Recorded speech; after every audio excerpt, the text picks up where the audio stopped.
Gnar getting taken off the table against Yang, and this was the one game that they did win, was on the back of that Gnar and LIssandra. Yang and Revolta played so well in that matchup where they were able to upset EDG. So I think that makes sense. If there was going to be one ban, you know, take away the one that they've kind of had a win on. Yeah, usually you just, like, versus the hard carry top laners like Smeb, and I don't know anyone besides Smeb, but the ones that people are, I guess, Impact got, what about your boy Impact? Yeah, he got like Gnar and Kennen banned against him as well, so it feels like they only really target top laners if they're like scared of them, kind of, or if they're like a large damage source for their team or something like that, or like where a lot of plays get made. So okay, at least Jayce pair logged pretty early. That's good. Oh yeah.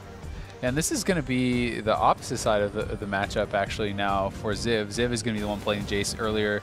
We did watch him play against the Jayce, but now we're actually going to be able to see him go out on it himself, and we'll see if he's able to play a little bit more aggressively. Obviously, he was playing the Rumble side of that matchup, and Omne did kind of get an advantage, but wasn't really able to extend it. Yeah, I think INTZ will probably just look for Kennen or Rumble here, or Poppy. Poppy is a pretty common pick into Jayce as well, but they probably will just save it for a later rotation unless they want to hide some of the other stuff they have. It's because they can afford to. Usually the Jayce actually isn't a flex, but I think the only hard lane Jayce has mid, well actually Jayce might have a lot of hard lanes mid, I don't really know a lot of the matchups, but I know one of the hardest ones is Syndra, and that's like off the table, so Jayce could still very well go mid this game if they need it to. Could be flexed down there. What are we expecting now to be built around that Jayce? Well, there's the Poppy coming out, so not going to save it till later on, just going to lock it in now. Yeah, actually, I guess they're just assuming that the Jayce goes top, because you can still, like, Poppy can get counterpicked, but it is a pretty stable top laner as well. And I mean, even like kind of worst cases like Trundle and stuff like that, but even in those matchups, you can still make plays around the rest of the map, and you can still win off of team fighting.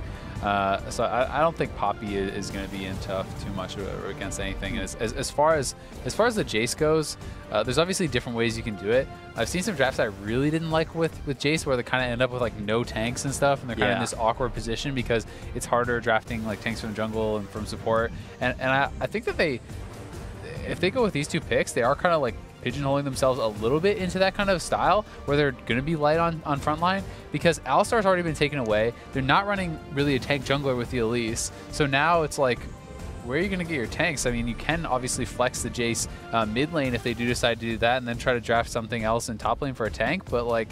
there's not many tanks left. Yeah, exactly. Like I don't really love the draft at all from AHQ. I feel like if you want to play like pokey and kind of siege and stuff, yes, Jinx takes down turrets really fast, but I don't think she's as safe.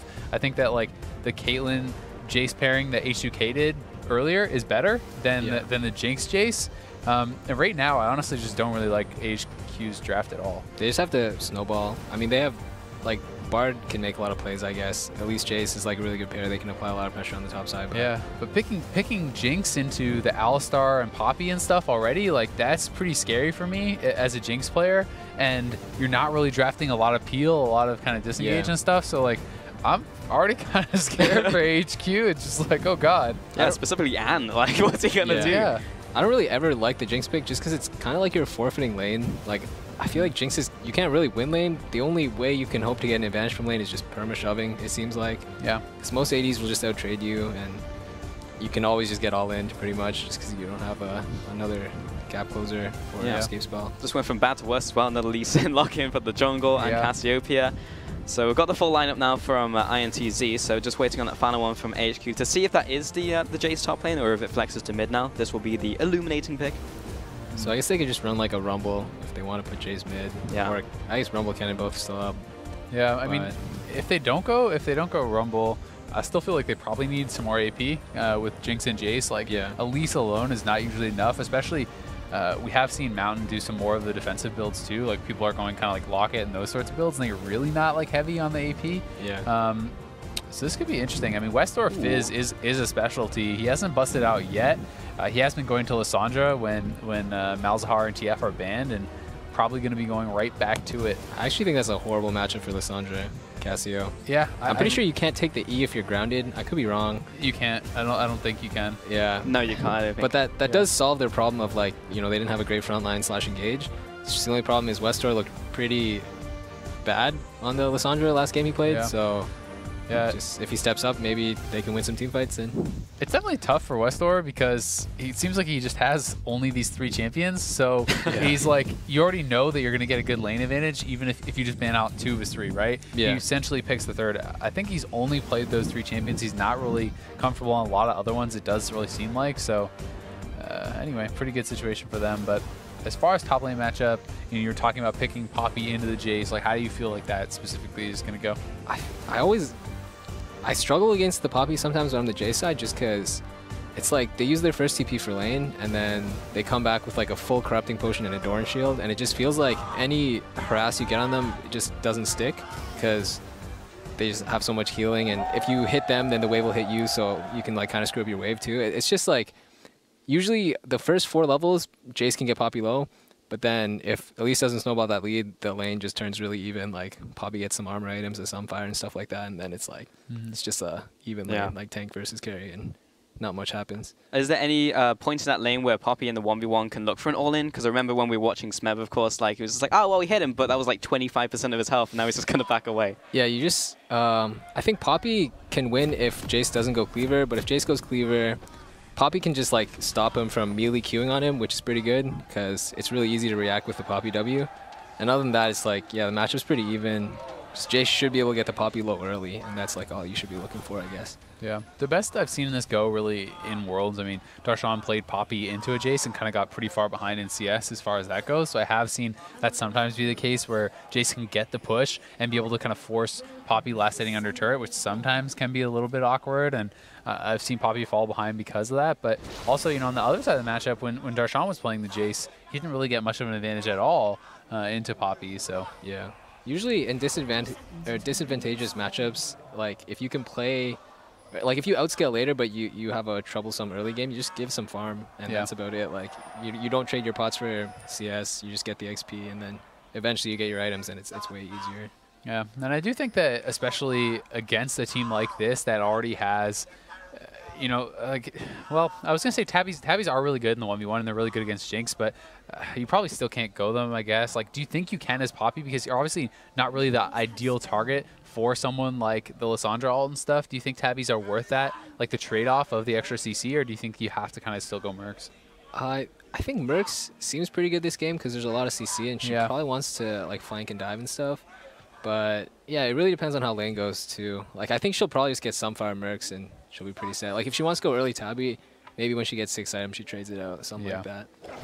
But Mercs almost seems like a must-buy just because there's so much CC from AHQ side. Yeah, makes sense. Yeah, and as we get into this matchup as well, jump on Twitter, use the hashtag AskTheCasters, and we'll be answering some of your top lane questions during this stream as well. But talking about this top lane matchup as well, is there any room for like changing your first item build? So of course, like Yang is going to pick up the Corrupting Potion. ZIV on Jayce, are you always just picking up the Doran's Blade? Is there any matchup you do anything else in? Usually every matchup I play Jayce with a longsword 3-pot, and I've seen Poppy start with like a lot of armor runes and a Doran shield start versus Jayce, and that's just like really annoying to play against as the Jayce because it's like, if she has a shield on, you actually take like 2 autos to break it, and when you auto her, you take minion aggro anyway, so it kind of like screws up your lane. Usually from the Jayce side, you just try to slow pile a big wave, so that when Poppy has the CS under tower, you can get some meaningful harass off. But also in this matchup, I try to get as many autos on the Poppy as I can if she ever walks up for CS. Yeah, ZIV took a good trade there, got an auto Q in. I do think there is room for some flexibility as far as the build. Like you said, you can do Doran Shield early, and you can even just kind of like inversely, you're talking about starting Corrupting Potion or basing early for Adorans. You can kind of do it the other way around as well. I think especially if you are doing armor-heavy pages and stuff, and longsword starts, obviously, for Jayce. I don't think in this matchup, but I have seen into like AP matchups and stuff like that where Jayce will start Corrupting too. I think that that's totally reasonable if you're laning against something like that is, you know, more of a AP-heavy matchup that you're going to be taking harass. Yeah. So I guess both junglers are early game junglers, so the top laners are kind of wary of ganks. Like, even though, yeah, the Jayce pushed up, so we got a deep board. That's pretty good, actually. He's going to see the blue there as well. So what information does that give ZIV now? Does he know that he can carry on pushing up? I think he only missed 1 melee minion for that. And yeah, it means the jungler is probably on the bot side of the map. Probably relayed that to his team. And it is a good, like, it's a good ward because it shows if the jungler is like in the top side, but the jungler could still take a creative path to get to him through river or something like that. And Revolta actually had already shown bot side, so that allowed him to kind of go for this. And it looks like they're actually going for a bit of a dive here, and Jockster is going to be in some trouble. Yeah, I think micaO's good for today, but he's going to see that's his LIssandra, so he's fine. Just turning that corner as well, so not going to influence too much down in the bottom lane. And ZIV still continuing to push up in the top lane. Is this just typical of Jayce in this matchup? Will he just continue to do this for the rest of the time until he knows the whereabouts of Revolta? Yeah, he basically can do this whenever he knows that the jungler's not there. It's hard to get like the auto attack harass on tower if you're if the enemy jungler could be anywhere, because you could just risk dying. Like if the jungler flanks you when you're auto attacking a Poppy under tower, the jungler will open on you and then Poppy can follow up pretty easy. But yeah, it's not the case if LIssandra's on bot side. Jayce is pretty much free to play the matchup how he wants. I would say Yang's done actually quite a good job of CSing under turret too. I mean, he did get pushed in, but he pretty much missed nothing, and ZIV has really gained no advantages so far at all.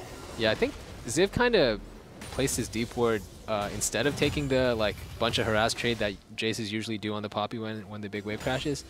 I don't know if that's like a stylistic thing or if they did some research to like maybe Revolta comes topside a lot. Yeah, I think it's probably is just a nod to that, because the way that ITZ did win, and actually was that a mid TP? Oh, mid TP, okay. It's like, wait a minute, I didn't see the top lane is moving. He channeled it, so. Jockster is very low. Yeah, I was just trying to judge what was happening from the crowd cheers, but got that kill onto Jockster, so. Very good buy from westdoor too. He got the lucidity boots right before he channeled his TP. So got a cooldown on that. Yeah, uses TP and flash. It's a very out of lane type player, I guess. Supports his bot lane. Yang saw Mountain come into the top lane there as well on that ward. Okay, and they're forcing hard on this bottom.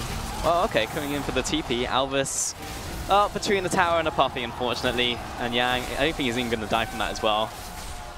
It's actually pretty good for INTZ. They will lose some damage here on the top lane turret. It looks like I think AHQ probably can actually take it. Yeah. Cannon. Especially if ZIV gets solo gold, that's like super good. I think that Mountain should just give that over, because it does really start to snowball that matchup, especially for someone like Jayce, where you are trying to really build for that, and Mountain's actually not really going. Okay. Yeah, he's wow, okay, I'm kind of disappointed in that. Yeah. But here's the dive again, bot lane. Yeah, and we just saw the TP being channeled as well from top lane, as soon as he was out of vision range as well of the Elise, so he couldn't even interrupt. I mean, Poppy knows she can't even get farmed topside, so it's a good TP. And following on from this as well, what does that do to the lane? So now, of course, that tower is down, so ZIV doesn't want to be pushing all the way up there. Will he go to other lanes, or will he try and get the farm that he can top lane? I think it's too early for him to like try to set up a siege mid, so he'll probably just catch the wave. It looks like it will slow push away. It's hard also to freeze lane when you have this Soundfire component, the LIssandra, yeah, because you're going to take down the creeps. But the wave is so far on INTZ's side that no matter what, it's just going to slow push away, just because their incoming minions will hit the enemy wave first. Yeah. And I do think it kind of puts Yang in a bit of an awkward position when you lose that tier 1 turret pretty early. Even just trying to like, it's going to slow push away from you, and then it's going to start building up, and it's going to be at that awkward point where you're past the river and you need to get it to crash into your opponent's turret. So, ZIV can kind of try to hold it there a little bit, and if he does so well, Mountain can make, another trip top, try to, pick on this Poppy a little bit, but ZIV just looks like he just wants to clear it instead. I think that's pretty weird. Yep, I don't think that's the right move here. Yeah, I really don't there's like no tower, so what does he do now? Now he's just in this awkward position where he has to kind of like roam and get some vision. He's a nomad. But Yang's like, oh, don't worry, bro, I'll push right back to you. So yeah, I mean, like Jayce roam potential. Yeah, Jayce roam potential is not that great, but he does have good like long range damage. So, like a thing I like to do on Jayce is like run mid and just poke the enemy mid laner if I'm snowballing really hard. He's just using his skills on the wave. This is a really weird like gentleman's agreement. It's just like, yeah, I'll just bat the ball back to you, no problem. I say, here, take this minion wave. Yeah. So one guy very clearly outscales the other guy, I'm pretty sure, in this matchup. Just because Poppy with 3 armor items is very... getting all the farm here. I think especially against AHQ's team comp, anytime you're using a team composition where you don't have like high damage, consistent damage mid laner, I think Poppy's like pretty incredible against that stuff, because it's like, well, does a late game LIssandra really want to use all your stuff on Poppy? No, you're going to lose the fight if you do that, right? So like LIssandra and the Elise have trouble taking him down, and ZIV's going to be TPing out of here. Oh, he's coming down, but he's behind his team already. Oh, the flash auto. Gets that kill. That's a red buff there. Worthwhile. Ooh, Mountain is dropping low, but no, he's good. Yeah, so they did get the kill. Good TP, picks up a red buff. That's pretty nice, but that's my point. It's basically just the fact that Poppy's going to become kind of unkillable eventually against the Jinx and the Jayce, and then do you really have enough damage with Elise and LIssandra to take her down? Probably not. Yeah. But this is basically just a counter TP because Poppy used her TP for bot lane before, so they have advantage with that spell. Yeah, as soon as Revolta clicked the Q as well, he got into the trap and was like, well, there's a TP on top of me. It's just like a 1-for-1 for TP too. They didn't get tower or anything either. Yeah, and Mountain actually had to flash over the wall there to even get the cocoon. So to be honest, it's not bad at all for INTZ. HQ is up in gold, but not like massively. The game is still pretty close, and yeah. You know, Jayce working towards that Black Cleaver you talked about, like that should give him the ability to hopefully win this lane for his team. How important is that item breakpoint? Yeah, Cleaver rush versus a tank is really good, just because, yeah, like you shred their armor. It's the only one that really makes sense. Like if you Youmu's, if you're versus a Magic champion or Magic damage champion, you can afford to like rush a Maw or something if you really want to, and you want to be unkillable. Versus like a Squishy, you can afford to take Youmu's. But like versus a tank, the Youmu's really won't do anything. The 20 armor pen's not good if she has a chain vest because it basically already negates that plus more. So yeah, Cleaver's just the right choice there, I think. And yeah, the only thing in this Poppy Jayce matchup for the trades, if they ever end up taking any, are the Poppy can cancel Jayce melee form with Q. So you have to open creatively, like just keep auto attacking her. Hope that she presses W to run away or to open on you, like if you're close to a wall, like to catch up to you or something, and then you can cast Q on her. We were talking about the minion wave and what ZIV was doing it before. Should ZIV be like trying to punish the Poppy more? Because as soon as he gets like Sunfire Cape and he gets that triple item horrific Poppy stage, then he's not going to be able to do anything. So should ZIV be trying to at least pressure Yang in some way? As I say that, Mountain's coming to top lane. Yeah. And I don't just think it's kind of like this situation that we had for the last game, which is the fact that HQ is winning kind of around the map. They're doing pretty well as far as like, you know, westdoor has roamed and gotten a kill. They're up gold. They already have a turret. Sure. They got a dragon. So there's like less pressure on him probably because of that to do something. But I do think that that's not a reason to not try, right? Like he should be trying to press his advantage. He has, you know, 1,000 or so gold on his opponent because he got that first tower, and pushing for the turret I think is a really smart way to do it, especially with Elise, because it's very easy for them to get some meaningful damage on. Got another minion wave flooding in, but yeah, the last one kind of dissipated kind of fast, so yeah, don't have to back away for a bit. But Revolta is in the top side, so might be able to help Yang with that pressure back, but yeah, Yang's just trying to wait for that Sunfire Cape.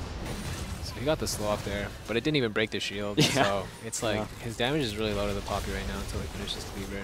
And then even then he has to take like a pretty extended trade to shred her armor and then put down his damage. Yeah.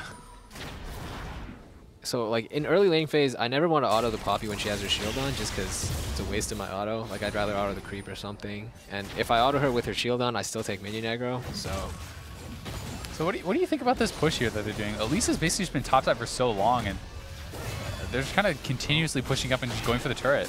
Wow. Ooh. What do you think about that flash? Yeah. Dude, every time these guys flash, it's like, you're not dead. Just he's like full HP. Like, yeah. Like heal and flash are spells you can save for really late, just because it's like, you know, you want to take more damage and bait the enemy into like an unfavorable situation. But there was like no pressure on him to flash. He's still at his ult spell. He's like, also Poppy. Like yeah, like you get more resist when you get lower. I don't know. I think like, to be fair, there's some situations where you do have to early flash and you must flash safe or whatever, you'll die, right? But usually those are early levels or you're like AD carry and stuff like that. Yeah, that too. But yeah, I agree. This was not that situation at all. He was like full health, the cocoon ended, then he flashed, and it's like yeah, I don't know. I'm not really sure about that one, but it is kind of interesting seeing how long Mountain stayed in top side and not even really trying to go for kills, but just trying to push for a turret. And it seems like that's a lot of what AHQ's kind of strategy has been right now in Revolta. He was trying to kick him into the pit. He could, ooh. What? That was unfortunate.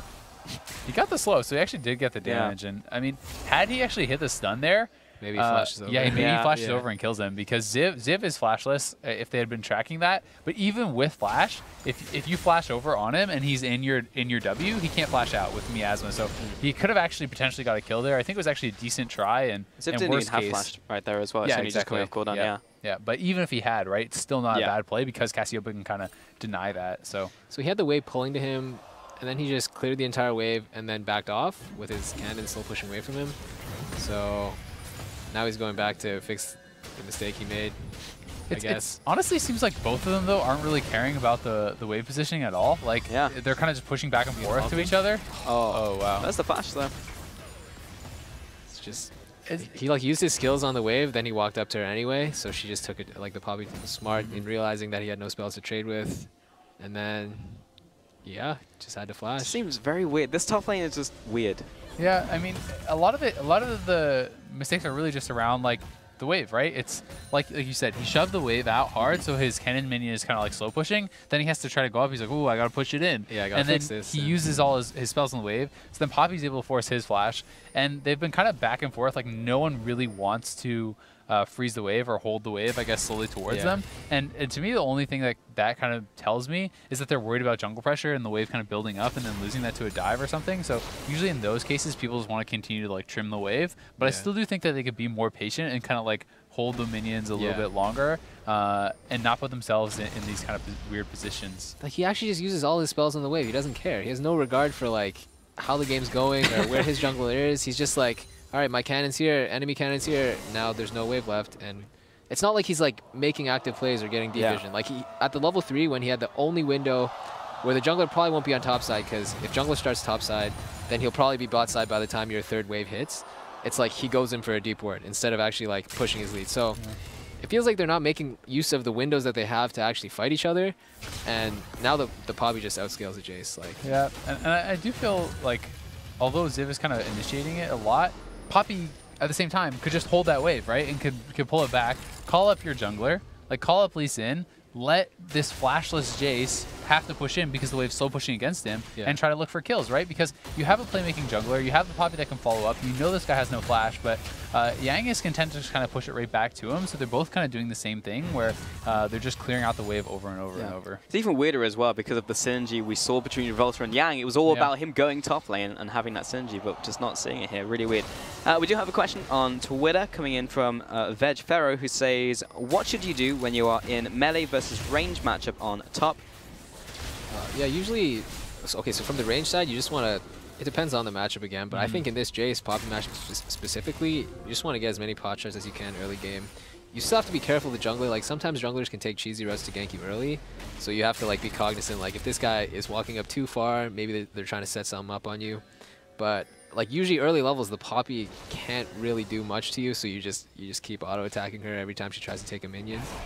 And from the Poppy side, you just kind of take it. Yeah, you take it. I was gonna use a different word, but yeah, you just kind of like, you have to get to a certain threshold, right? Yeah, like, you need your item power spikes basically. Once you get to a certain level, like a certain amount of items and stuff, you can start to fight back. And it's the same thing if you're fighting against a Nara and stuff, right? Nara in all these matchups is so strong. You're just trying to get those autos off and basically get as much damage out on them as possible. Utilize that range advantage, because once someone like Poppy, once someone like Shen in the past or whatever hits these certain kind of like item breakpoints, they can start to absorb a lot of the more damage. Especially someone like Poppy stops caring as much, I think, about damage, especially Jayce or whatever, because it's pure physical.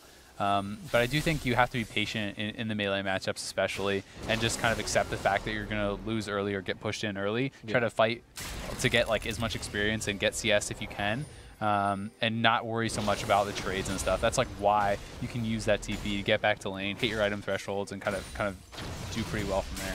Yeah, usually when I play the Jayce versus Poppy matchup, I actually, from the Jayce side, the Poppy has to TP really early to lane, just because I trade really heavy. Like, if they ever want creeps, I'm gonna like get an auto and a Q off, or 2 autos off or something, like, because they have to position farther in lane, obviously, just because they're melee and I'm ranged to contest the melee creeps, and the range creeps especially, just because like the range creeps, when they start hitting each other, they're very far from each other, and like off the first wave, if like most melee champions can contest the first 3 melees just fine, but once it gets to the range caster minions, it's like it's game over. The range guy will get some autos on you for sure. So. Except at Worlds, apparently, because none of these guys like attacking each other. Yeah, really odd in the top lane. However, when does this lane start unlocking for like these top laners? Because we're 18 minutes in, and ZIV is continuing to go top lane, take the wave. When does he start like going to other lanes and poking mid lane and trying to take towers? Honestly, it's usually based off of other advantages too. Like, if you can like if you push the wave in, then you have free time to go mid, right? So he's just been pushing the wave in, then kind of hanging out, and then waiting for the next wave. Usually, I guess it's kind of hard to also make yourself that much free time where you can make it all the way mid and make it all the way back up without losing an advantage. And usually it's also safer to do it with your jungler. So of course there has to be some coordination there, like he has to pull Elise and then they go together or something like that. And so he feels safe enough to walk in here even though they don't necessarily have vision. There's TP's going bot. Here we go. Double TP. Ball lane's super pushed both up. from AHQ as well. Yeah, see you later, micaO. INTZ's so dead. Just a good punish. They're like way too far up the lane and they have 20 wards. But the Jayce actually probably won't get to participate at all here. Yeah, he's actually just pushing, which I think is smart because running after them, you weren't going to do anything. Yeah. And I think at this point, he may as well just stay and try to take the turret. Yeah, especially with Mountain topside. Mountain can kind of just cover for him topside. So I think this is especially smart in this situation. It's not like Poppy's going to be able to force Mountain out and be able to go for that. So a pretty good job there by ZIV, and that was really just kind of INTZ not respecting the fact that the team has double TP, so they have TP advantage, and not really like having a pink in the bush on the side, like checking for those TP wards and stuff, allowed ZIV to kind of have that advantage. And that's something that he will be communicating with his bot lane, right? And that's something that even when playing ranked by yourself and stuff, you can communicate that you have TP advantage, ask for those deep wards and things, because that's something that can really set you up for success in these sort of situations, because you need help to get those TPs. You can't just TP in anywhere, right? You need to be set up by your team. And you know, how do you go about communicating that with your team, like looking for those deep wards? Is it just something that you talk about having TP advantage, or talk about trying to get those edges in that way? Yeah, it's champion specific and stuff too, but usually it's like, yeah, if I have a lane advantage and I have TP advantage, I'll try to communicate with my bot lane. And if they have good setup, like good champions to set up, Bard is especially good, I'm sure. Alistar, like all these champions with hard CC make TPing easier. But yeah, it's just a combined effort between me and my support or my AD. Yeah. And usually when you TP into, you want your jungler on bot side just in case the enemy jungler shows up, because it could just be a 3v3 even though your team spent TP. Or a 3v4 or something if they counter TP as well, and their jungler's there but yours isn't. So. Yeah. I think in this situation they were okay doing it though, even with their jungler topside, because they knew that Cassiopeia was mid and they have double TP. So they know worst possible scenario, it was going to be a 4v3, right? Because they see the top laner top. So yes, Yang could possibly respond and then be 4v4, but still there was no way for them to be kind of outnumbered there, and they had accounted for that. Yeah, double TP definitely makes things easier too. Yeah. It's just they made the 4v2 play. I think it was just a basic punish on ints being too far up. And that's something where, as bot laners, you need to have pink wards in those bushes and sweep those bushes and make sure that you can't be TP'd on before you actually start pushing aggressively. You have to show respect to the TP, and that's something that they didn't do. So ZIV did a good job punishing. Well, there's Albis double flash. 2 flashes. Yeah. No, they're not going to pursue. They could have long chased maybe, but I guess they didn't have too much vision. Yeah, they see a couple people mid lane as well, but that's going to back away. I think it's a worthwhile trade anyway. Just bar well for 2 flashes. So. Oh, it's not too bad. Just 2 5-minute summoners. Yeah. In this game as well, do you think there was a chance for like AHQ at least to have taken Herald? Because we don't see a lot of people taking Herald because of the massive amount of health it takes from top lane or jungle, but it felt like ZIV had a lot of free time in top lane. Yeah, because they took the tower so early, maybe it was a possibility. Oh, okay, they're long chasing this guy. Will it go wide? Dancing shoes? Nah, got him. Oh, and now Yang's just going to have to walk out. And that's Mountain actually blowing his flash, and they're not going to be able to kill him. So really good job by Yang, actually. He had a lot of patience there with his ult to wait until ZIV had kind of committed to one side. Yeah. I think, honestly, if your jungler's going to be flashing for that, if I'm that top laner, I'm flashing that ulti. Yeah. You have to wait, and as he's releasing it, you flash forward. You can just be able to fully commit to that, because if he does flash over that, I think they get the kill. And that's, I really don't like situations where teams are like, they kind of half-ass it, for lack of a better term, where it's like, oh, Mountain's going to flash, but your Jayce is not going to flash, because now you do this half-committal thing where you completely waste your jungler's flash and you get nothing for it. Whereas at least if you both flash, you're pretty much guaranteed to kill this guy, right? So I think it's one of those things where ZIV probably should have flashed it, or you could say that neither of them should have flashed and whatever, and they should just try to do it like that. But that's where you need to be communicating with your jungler and talking about like how you're going to play this, or how hard you want to commit to that. Yeah, it's just a coordination thing, I think. Yeah. It looked like the Elise was actually pretty close to canceling the Poppy ult channel too, like with her flash. Yeah, I don't know if she could have been like faster on it or something, but yeah, just 2 flashes or no flashes. Yeah, exactly. How long is this like lane between ZIV and Yang going to keep up? Because we're 23 minutes in now, and like they've literally just been seeing each other in this one lane, which is now transitioned to bottom. Yeah, I think Poppy's at the point where she has enough armor items to actually like not really care about the Jayce. And with Iceborne, do you think it hits the point where she can actually start going a little bit more aggressive on Jayce? Because I feel like once you hit Iceborne with the CDR, with the slow, added damage and stuff you get from that, you can actually start to look to chase down Jayce and do damage to him in these long lanes if he goes too far. You can just eat a creeps pretty much, and or eat a him. Yeah. And get a Q auto trade off, and it feels pretty good. Because if he tries to take a prolonged trade with you, I don't think he does enough damage to counteract your bases as the Poppy right now.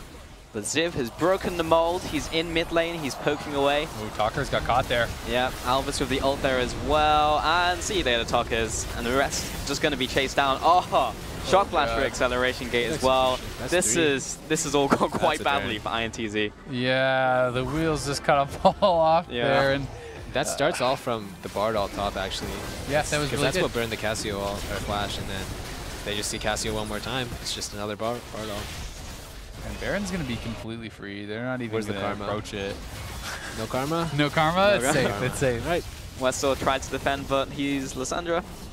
And INTZ, I think, are doing about as good of a situation as they can with this, where they are going to get the turret at least. Yes, that's not a good trade, but that's the best that they could hope for from here. And Albis just started off with such a nice ulti, and to your point, you know, Tockers didn't have the ult, and Revolta just tries to stay around, actually protect him, but he's not able to do so. And then Jinx gets excited. She's able to take down multiple people. Shock Blast catching through there from ZIV. So AHQ finally find their opening, and they're able to punish a lot. And now I think at this point, they want to try to take a lot more turrets and try to get a lot of more ahead. Yeah, I think with the Jayce Elise Jinx here too, it's actually pretty easy to set up a siege. This game actually might just end. Yeah, this is horrific. Brutal. Yeah. This is a Baron, 3 death timers. Oh, dude. Yeah, I think they can end. I think they could actually just push. Jinx and Jayce are actually probably the 2 fastest champions at killing towers. This is like hilarious as well, because out of champions they might it's like, what is Jinx gonna do? And it's like, could get caught out, but it's like, everything's just gone wrong in the last 2 minutes. Wait, one more? Wait, how did the Caitlyn got Liss ulted, but she was really far from the Liss? I don't know if so. I feel like ZIV maybe could have come and just TP'd and they could have gone for it, but this is safer play either way. They're going to get guaranteed inhib, they keep the TP, they get turret spot, so they get a ton of gold, like 9,000 gold up. And to your point, yeah, Jinx was very susceptible to being caught, but when did Yang ever make a play? Like when did these guys ever go for anything? It felt like Poppy needs to be like proactively like kind of like looking for TPs and doing these sorts of things, right? Like that's where her advantage is. And they never really like made it happen, and it just kind of feels like HQ was able to hang around long enough for Bard to eventually make a play, and then they really capitalized on it, right? Bard forces both flashes top, then Bard gets another ulti, they get Baron, and then these guys are kind of just hanging around the jungle. They kill them, they get inhibitor. So obviously like how games are supposed to go or could go off of draft is not always how it goes, right? It's just like how you predict it to go, but this one looked a lot different because HQ capitalized on some pretty big mistakes. I mean, to me, it feels like INT kind of maybe got spooked from like the game they played earlier against EDG, where they just got completely dunked, and it was just like, Yang, just go on Poppy, just farm up, like literally just pass the way back and forth to ZIV, and then you'll be something in team fights. Because he wasn't making those plays, he wasn't being the scary Poppy that we expect him to be. Honestly, I feel like Poppy trading farm in that matchup is actually, he's doing fine. Yeah. But I guess they're opening on him. The problem is though, it's like if they are going to do that, they have to be playing more safe. They can't get caught and stuff, right? Like you need to scale, but Yang is just getting destroyed at this point, and yeah, this game is like really rough. Honestly, it's really easy for HQ to set up for a siege. The champs that they have. Jinx rocket. Oh no. Mountain's going to keep following. That is a massive Flash Jinx. forward Jinx? Yep. I think, well, he can at this stage. There's nothing to stop him. I mean, Yang's dead. This may even just be the game here as well. They can enter top wave, I think. Yeah. It's pretty...